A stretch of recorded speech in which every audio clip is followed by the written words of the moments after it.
Jemi rikthyer përsëri në studio, do të flasim për një prodhim të fundit kinematografik të titulluar Një filxhan kafe dhe këpucë të reja veshur, një film i gjinis dram nga agent Jan Koçi dhe është në bashkëpunim me Portugalin, Greqinë dhe Kosovën. Ngjarja zhvillohet brenda një apartamenti në Tiranë për t'ju bërë një prezantim të shkurtër të subjektit të filmit, mes dy vëllezërve binjak identik të cilit ishin shurt me mec dhe vuanin nga një sëmundje genetike e cila i çonte ata deri në verbëri. Lufta për ekzistencë, etja për të ruajtur komunikimin mes tyre dhe mes palëve të treta dhe botës, zhvillim sa intensiv dhe dinamik e bëjnë këtë film të veçantë, por gjithashtu edhe ndryshe nga të tjerët. Ngjarjet zhvillohen mes dy vëllezërve dhe anës, një personazh, një vajze e cila përfshihet në jetën e tyre dhe i gjithë komunikimi ndodh përmes gjuhës së shenjave. Dhe kjo është sfida e vërtetë e aktorëve dhe regjisorit. Për këtë arsye unë kam kënaqësi të kem dy protagonistët kryesor në studio, ata dy vëllezrit binjak, me të cilët do të komunikojmë në anglisht dhe për kthimin do përpiqemi ta bëjmë në koreale për të kuptuar diçka më shumë rreth filmit.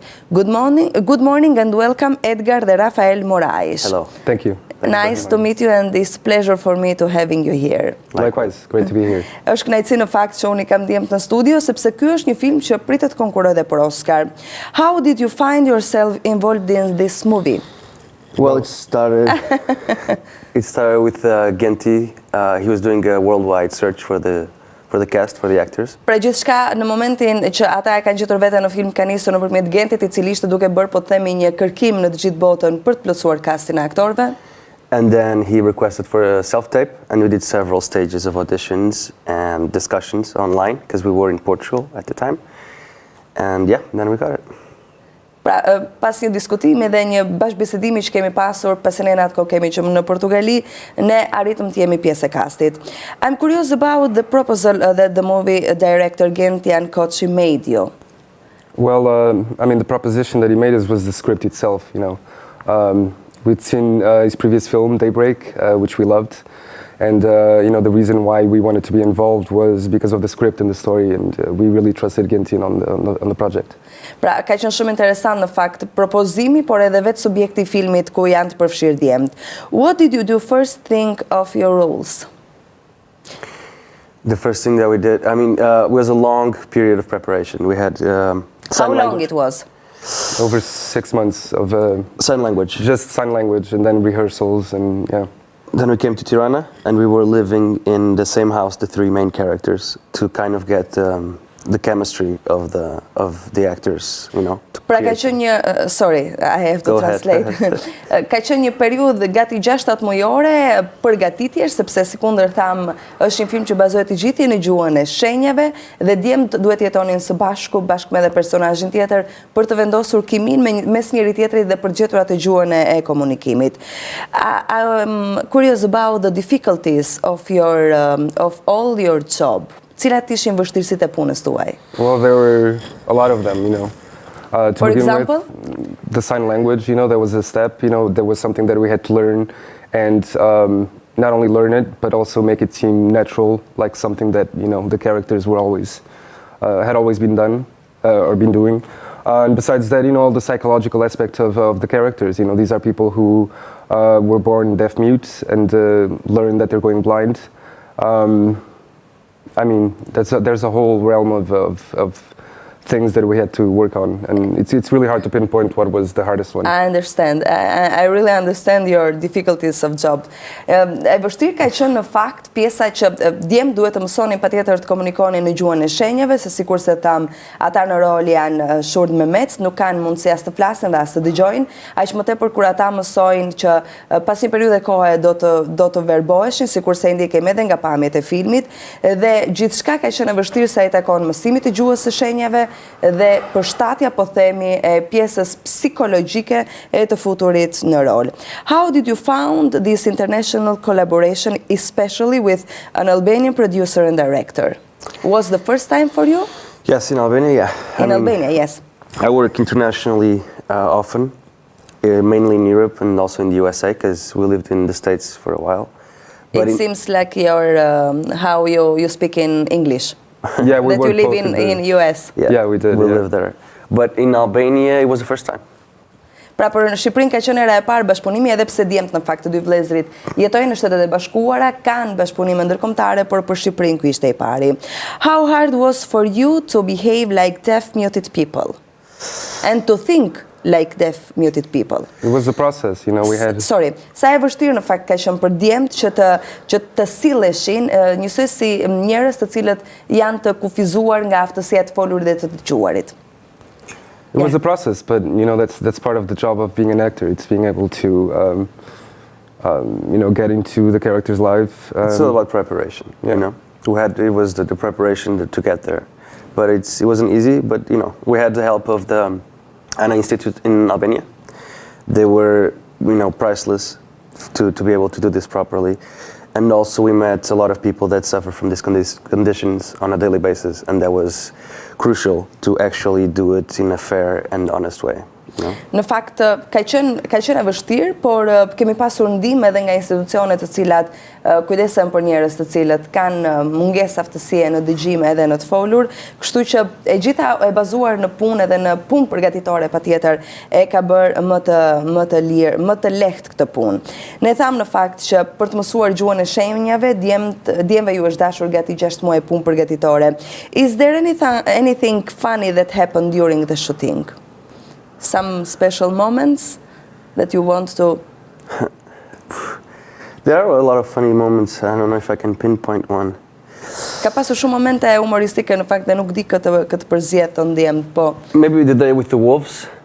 I feel like the day team... with? With the wolves, because there's a scene with wolves in the movie, and I feel like the team was at first very scared. Really? Yeah. Was really wolves? Real wolves, yeah. Pra, dita që ka qenë më veçantë, ka qenë kur ne duhet të luanim në skenë me uqërit, të cilët ishin të vërtet, ne kishim frikë, por që ja dolët. Everything was okay at this. Yeah, nobody died. Nobody died. It seems like. Which is the most powerful message that this movie convey, in your opinion? In my opinion, Cili është mesazhi, sorry, I have to translate. Cili është mesazhi më i fortë në fakt që përcillet nëpërmjet këtij filmi edhe që nxirret veçanërisht prej tij? Please. well, in my opinion, the film ultimately is about love and being able to appreciate what you have, you know, and I feel like that's what I took from working on the film, and I think that mainly is, you know, the film is about a lot of things, and obviously, hopefully, everyone will get something different out of it. But ultimately, I think it's about appreciating what we have. What we have, yeah. Yes.